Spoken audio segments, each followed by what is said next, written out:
अस्सलामु वालेकुम प्यारे दोस्तों, आज की इस वीडियो में हम आपको मस्जिदों के बारे में एक ऐसी जानकारी देने वाले हैं जो पूरे YouTube पर शायद ही आपको कहीं मिलेगी। आज हम आपको दुनिया के 10 ऐसे देश के बारे में बताने वाले हैं जहां पर सबसे ज्यादा मस्जिदें मौजूद हैं, और साथ में हम आपको यह भी बताने वाले हैं कि पूरी दुनिया में मस्जिदों की तादाद लगभग कितनी है और दुनिया की 5 सबसे बड़ी और सबसे खूबसूरत मस्जिद कौन सी है और किस जगह पर है। इसलिए अगर आप एक मुस्लिम हैं तो आज का यह वीडियो आपके लिए बहुत ही ज्यादा खास है। आप इसको आखिर तक जरूर देखें। तो चलिए दोस्तों शुरू करते हैं। दोस्तों, सबसे पहले तो हम आपको बता दें कि इस दुनिया में टोटल मस्जिदों की तादाद लगभग 36 लाख के आसपास है। अब आपको बताते हैं उन 10 देशों के बारे में जिनमें दुनिया की सबसे ज्यादा मस्जिदें मौजूद हैं, यानी कि जिन देशों में सबसे ज्यादा मस्जिदें बनी हुई हैं। Number 1, Indonesia. दोस्तों, दुनिया की सबसे ज्यादा मस्जिद वाले देशों में सबसे पहला नंबर आता है इंडोनेशिया का। हम आपको बता दें कि इंडोनेशिया में टोटल मस्जिदों की तादाद लगभग 8,15,000 है। इन 8 लाख मस्जिदों के साथ इंडोनेशिया मस्जिद के मामले में दुनिया के पहले नंबर वाला देश है।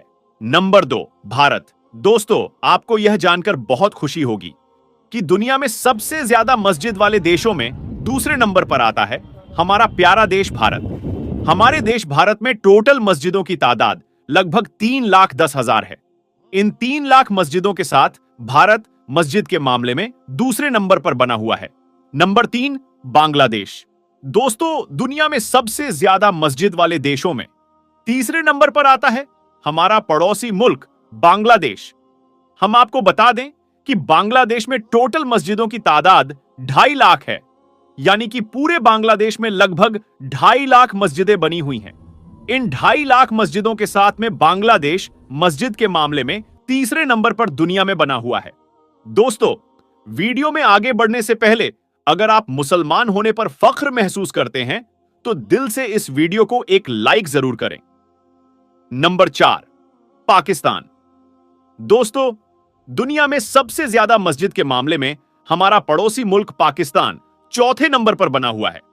हम आपको बता दें कि पाकिस्तान में टोटल मस्जिदों की तादाद लगभग 1,20,000 है, यानी कि पूरे पाकिस्तान में 1,20,000 मस्जिदें बनी हुई हैं। नंबर 5, इजिप्ट यानी मिस्र। दोस्तों, दुनिया में सबसे ज्यादा मस्जिद के मामले में 5वां नंबर आता है इजिप्ट का, यानी कि मिस्र का। हम आपको बता दें कि इजिप्ट में टोटल मस्जिदों की तादाद लगभग 1,08,000 है। इन मस्जिदों के साथ में इजिप्ट दुनिया के 5वें नंबर पर बना हुआ है। नंबर 6, सऊदी अरब। दोस्तों, दुनिया में सबसे ज्यादा मस्जिद के मामले में 6ठे नंबर पर आता है सऊदी अरब। यह वही सऊदी अरब है जहां से इस्लाम धर्म की शुरुआत हुई थी। हम आपको बता दें कि पूरे सऊदी अरब में लगभग 94,000 मस्जिदें बनी हुई हैं। इन मस्जिदों के साथ में सऊदी अरब 6ठे नंबर पर बना हुआ है। नंबर 7, तुर्की। दोस्तों, मस्जिदों के मामले में दुनिया में 7वां नंबर आता है तुर्की का। अगर हम तुर्की की बात करें तो पूरे तुर्की में लगभग 82,000 मस्जिदें बनी हुई हैं। इन 82,000 मस्जिदों के साथ में तुर्की 7वें नंबर पर दुनिया में बना हुआ है। Number 8, Marrakesh. दोस्तों, इस देश का नाम बहुत से लोग शायद पहली बार सुन रहे होंगे, लेकिन आपको यह जानकर हैरानी होगी कि इस देश में मस्जिदें बहुत ज्यादा हैं। अगर मराकेश की बात करें तो हम आपको बता दें कि मराकेश में टोटल मस्जिदों की तादाद लगभग 48,000 है। इन मस्जिदों की तादाद के साथ में मराकेश दुनिया के 8वें नंबर पर बना हुआ है। Number 9, China. दोस्तों, दुनिया में सबसे ज्यादा मस्जिदों के मामले में 9वां नंबर आता है चाइना का, यानी कि चीन का। हम आपको बता दें कि पूरे चीन में लगभग 41,000 मस्जिदें बनी हुई हैं। इन मस्जिदों की तादाद के साथ में चाइना अभी 9वें नंबर पर दुनिया में बना हुआ है। Number 10, Iran. दोस्तों, पूरी दुनिया में सबसे ज्यादा मस्जिदों के मामले में ईरान का 10वां नंबर आता है। हम आपको बता दें कि पूरे ईरान में मस्जिदों की तादाद लगभग 34,000 है। इन 34,000 मस्जिदों के साथ में ईरान दुनिया के टॉप 10 मस्जिदों की लिस्ट में शामिल है। दोस्तों, अब आपको बताते हैं दुनिया की 5 सबसे बड़ी और सबसे खूबसूरत मस्जिदों के बारे में। यानी कि दुनिया में सबसे बड़ी और सबसे खूबसूरत मस्जिदें कौन सी हैं और वह कहां पर मौजूद हैं। इसलिए अगर आपने अभी तक हमारी इस वीडियो को लाइक नहीं किया है तो अभी लाइक कर दें और कमेंट बॉक्स में सुभान अल्लाह जरूर लिख दें। दोस्तों, दुनिया की सबसे बड़ी और खूबसूरत मस्जिदों की लिस्ट में नंबर 1 पर आती है मस्जिद अल हराम। यह मस्जिद सऊदी अरब के मशहूर शहर मक्का में बनी हुई है। 4 लाख स्क्वायर मीटर में फैली यह मस्जिद निर्माण कला का एक अद्भुत नमूना है। हर साल हज के दौरान 40 लाख से भी ज्यादा मुसलमान इस मस्जिद में एक साथ नमाज अदा करते हैं। इस मस्जिद को पहली बार 622 ईस्वी में तामीर किया गया था। इस मस्जिद में दुनिया के सबसे कीमती पत्थर लगाए गए हैं और यही नहीं, इस मस्जिद में इस्तेमाल होने वाला साउंड सिस्टम भी दुनिया का सबसे बेहतरीन साउंड सिस्टम है। इस मस्जिद को बनाने में 100 बिलियन से भी ज्यादा का खर्च किया गया है। अगर हम इस लिहाज से देखें तो जितना खर्चा इस मस्जिद को बनाने में हुआ है उसका आज 25% भी अंबानी के पास में नहीं है। नंबर 2, मस्जिद नबवी। दोस्तों, दुनिया की सबसे बड़ी मस्जिदों में दूसरा नाम आता है मस्जिद ए नबी का। यह मस्जिद भी सऊदी अरब के मशहूर शहर मदीना में मौजूद है। इस मस्जिद की बुनियाद खुद अल्लाह के पैगंबर हजरत मोहम्मद सल्लल्लाहु अलैहि वसल्लम ने रखी थी। संगमरमर से बनी यह मस्जिद स्थापित कला का एक बेहतरीन नमूना है। 3,84,000 स्क्वायर मीटर में फैली इस मस्जिद में 10 लाख से भी ज्यादा लोग एक साथ नमाज अदा कर सकते हैं। पूरे सऊदी अरब में पहली बार इलेक्ट्रिक लाइटों का इस्तेमाल इसी मस्जिद में किया गया था। नंबर 3, मस्जिद अली। दोस्तों, दुनिया की तीसरी सबसे बड़ी मस्जिदों में नाम आता है मस्जिद अली का। यह मस्जिद इराक के नसब शहर में बनी हुई है। इस मस्जिद का निर्माण 977 ईस्वी में हुआ था। यह मस्जिद भी इतनी ज्यादा बड़ी है कि इसमें एक साथ 6 लाख से भी ज्यादा लोग नमाज अदा कर सकते हैं। 2,67,000 स्क्वायर मीटर में फैली यह मस्जिद इस्लामी दौर की एक सुनहरी यादगार है। इसके एक बड़े हिस्से को सुल्तान महमूद गजनवी ने बनवाया था। इस मस्जिद के क्षेत्रफल का अंदाजा आप इस बात से लगा सकते हैं कि इस मस्जिद में एक लाइब्रेरी, एक म्यूजियम और 4 बड़े-बड़े सेमिनार हॉल बने हुए हैं। इस मस्जिद की देखरेख में हर साल कई करोड़ रुपए का खर्चा आता है। नंबर 4, मस्जिद इस्तकलाल। दोस्तों, दुनिया की सबसे बड़ी मस्जिदों में चौथा नाम आता है मस्जिद इस्तकलाल का। यह मस्जिद इंडोनेशिया के जकार्ता शहर में बनी हुई है। यह मस्जिद क्षेत्रफल और निर्माण कला के लिहाज से एक शाहकार मानी जाती है। यह मस्जिद इंडोनेशिया की राष्ट्रीय मस्जिद भी है। इसका निर्माण 22 फरवरी 1978 में हुआ था। $7 बिलियन की लागत से बनी इस मस्जिद में एक साथ 2 लाख से भी ज्यादा लोग नमाज पढ़ सकते हैं। यह मस्जिद इंडोनेशिया की सबसे बड़ी और दुनिया की चौथी सबसे बड़ी मस्जिद है। नंबर 5, मस्जिद हसान। दोस्तों, दुनिया की 5वीं सबसे बड़ी मस्जिद है मस्जिद हसान। यह खूबसूरत मस्जिद मोरक्को के शहर कासाब्लांका में मौजूद है। इस मस्जिद में दुनिया की सबसे बेहतरीन टेक्नोलॉजी का इस्तेमाल किया गया है। इस मस्जिद का आधा हिस्सा समुद्र की जमीन पर और आधा हिस्सा अटलांटिक महासागर पर बना हुआ है। मस्जिद हसान के आधे हिस्से का फर्श शीशे का बना हुआ है, जहां से समुद्र का पानी साफ साफ दिखाई देता है। इस मस्जिद में दुनिया की सबसे ऊंची मीनारों का इस्तेमाल किया गया है। इस मस्जिद की मीनारों पर लगी लेजर लाइटों को 30 किलोमीटर दूर से भी देखा जा सकता है। आपको यह जानकर शायद हैरानी होगी कि इस मस्जिद को बनाने में 35,000 मजदूर हर रोज काम करते थे और इस मस्जिद को बनाने में 15 सालों का वक्त लगा था। तो दोस्तों, यह वह 5 मस्जिदें हैं जो इस दुनिया की सबसे बड़ी और सबसे खूबसूरत मस्जिदें हैं। इसके अलावा भी दुनिया में सैकड़ों मस्जिदें ऐसी हैं जो बहुत बड़ी और बहुत खूबसूरत हैं और उनमें भी एक साथ लाखों लोग नमाज पढ़ सकते हैं। मगर यह 5 मस्जिदें दुनिया की सबसे बड़ी मस्जिदें हैं। अल्लाह के प्यारे नबी हजरत मोहम्मद सल्लल्लाहु अलैहि वसल्लम ने फरमाया कि दुनिया में जो कोई मस्जिद बनाएगा या फिर किसी मस्जिद बनाने में इमदाद करेगा, तो अल्लाह ताला ऐसे शख्स के लिए जन्नत में घर तैयार करेगा। दोस्तों, अगर आप भी ये मानते हैं कि अल्लाह तबारक व ताला ने बिस्मिल्लाह शरीफ के अंदर अनगिनत ताकत रखी है, अल्लाह तबारक व ताला ने बिस्मिल्लाह के अंदर ऐसी बरकतें और ऐसी नेमतें रखी हैं जिसको जानकर यकीनन आदमी हैरान हो जाए। और आने वाले और गुजरे जमाने में ऐसा ऐसा बिस्मिल्लाह का करिश्मा हुआ है कि जब लोग सुनते हैं तो हैरानी में पड़ जाते हैं।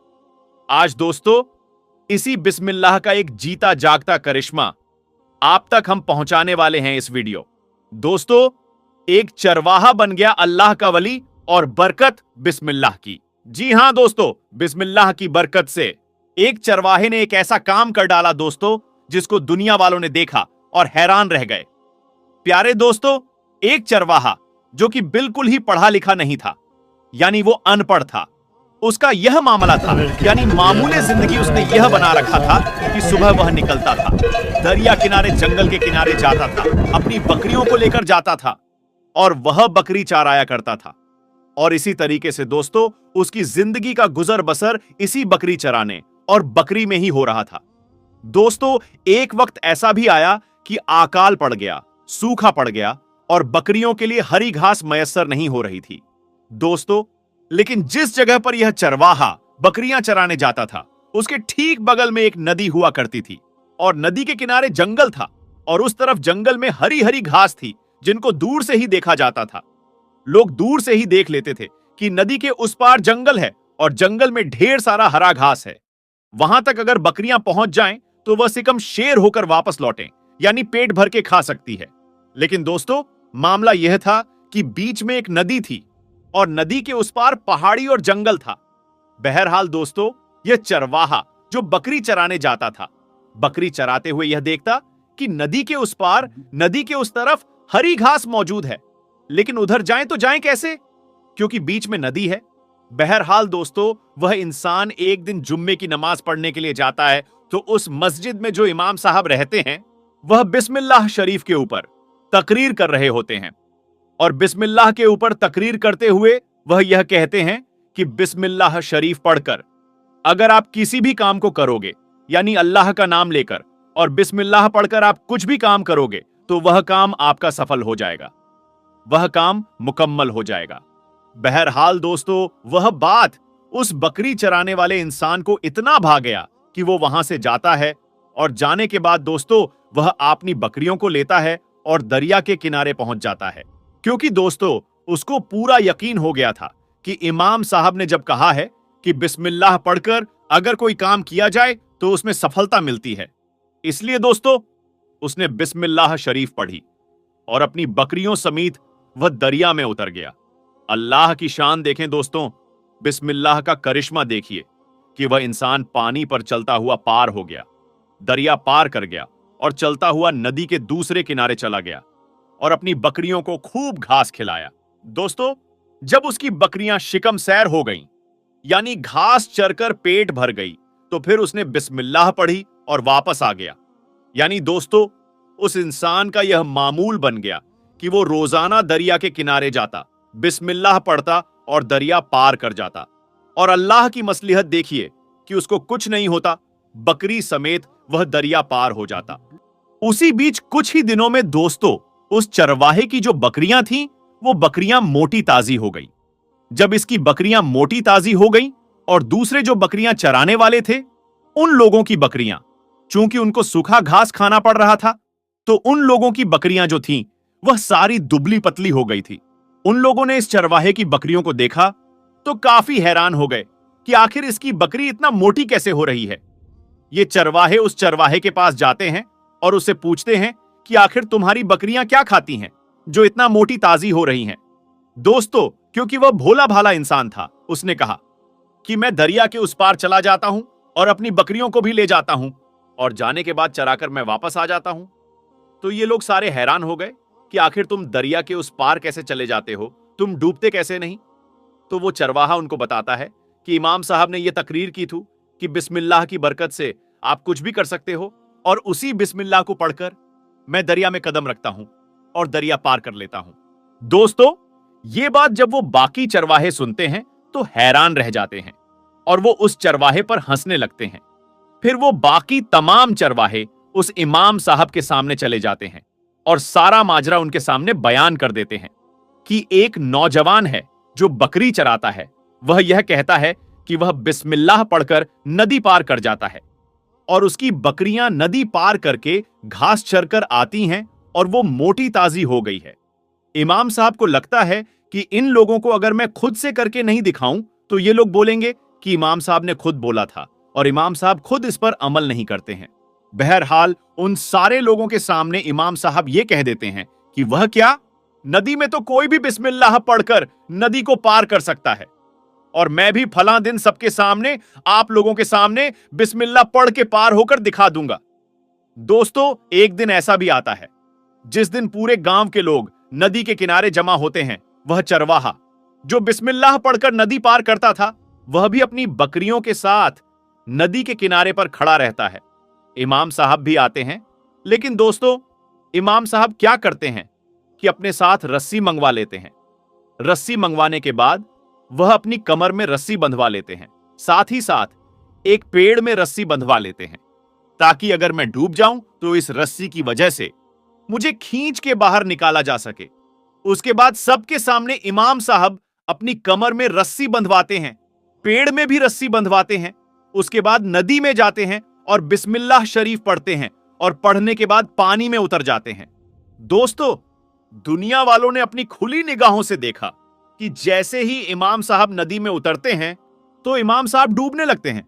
जब वह डूबने लगते हैं, बहने लगते हैं, तो जो रस्सी थी, लोग उस रस्सी को खींचकर इमाम साहब को बाहर निकाल लेते हैं।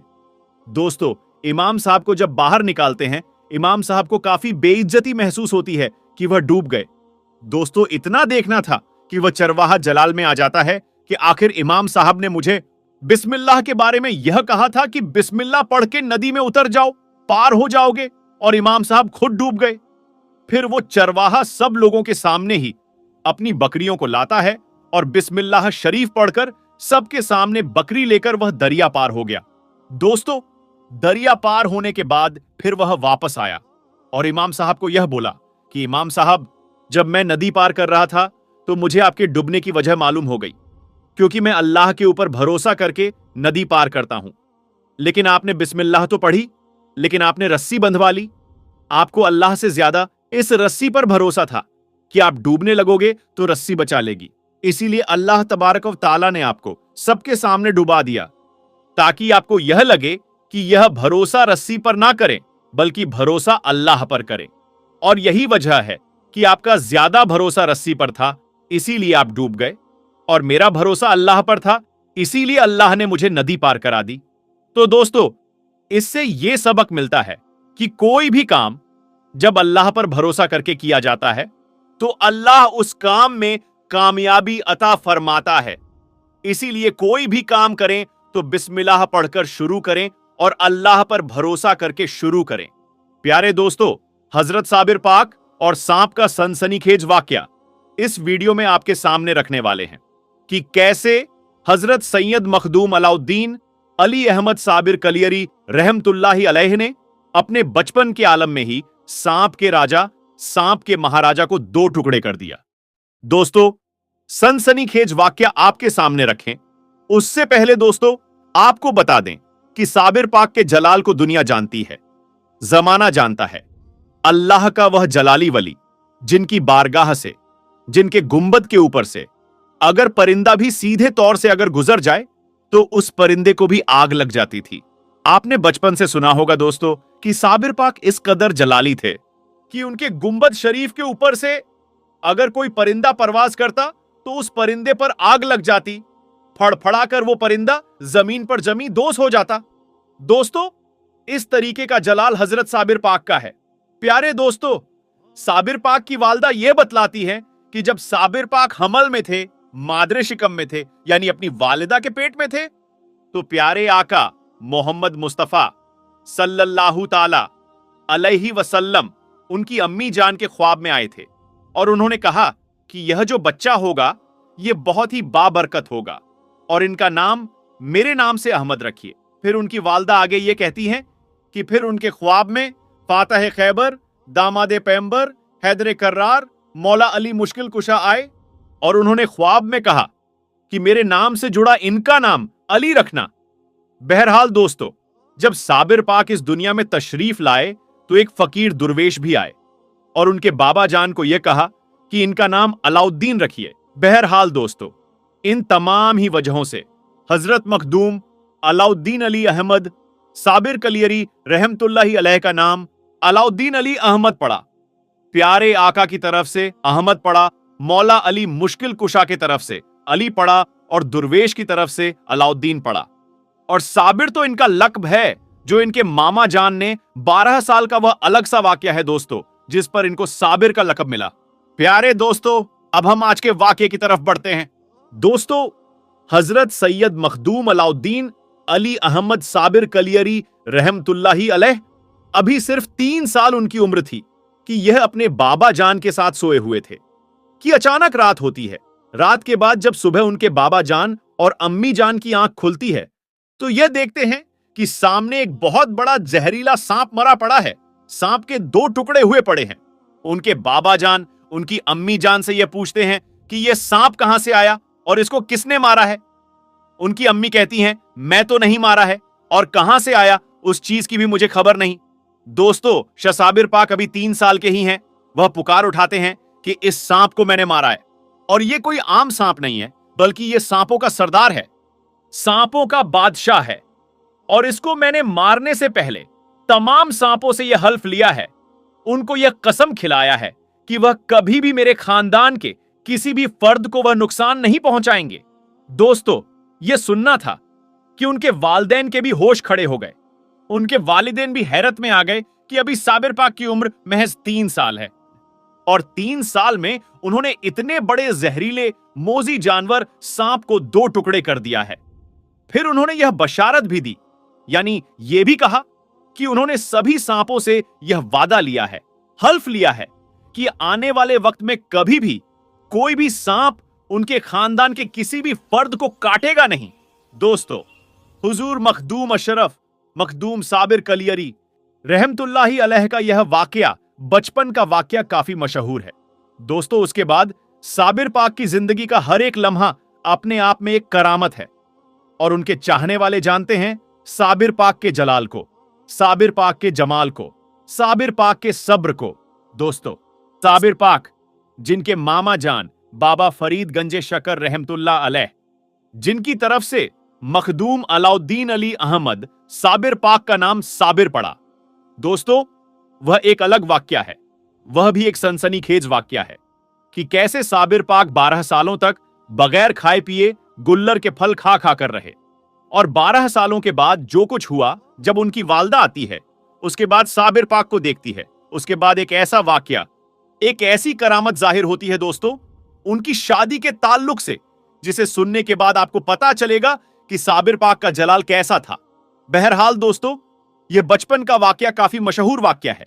दोस्तों, यह वीडियो आपको कैसी लगी यह जरूर बताइएगा और अगर आप साबिर पाक से मोहब्बत करने वाले हैं तो साबिर पाक के नाम से या साबिर जरूर कमेंट में लिखें और वीडियो को ज्यादा से ज्यादा आगे शेयर कर दें ताकि आने वाले वक्त में सबको साबिर पाक के इस बचपन की करामत के बारे में जानकारी मिल सके।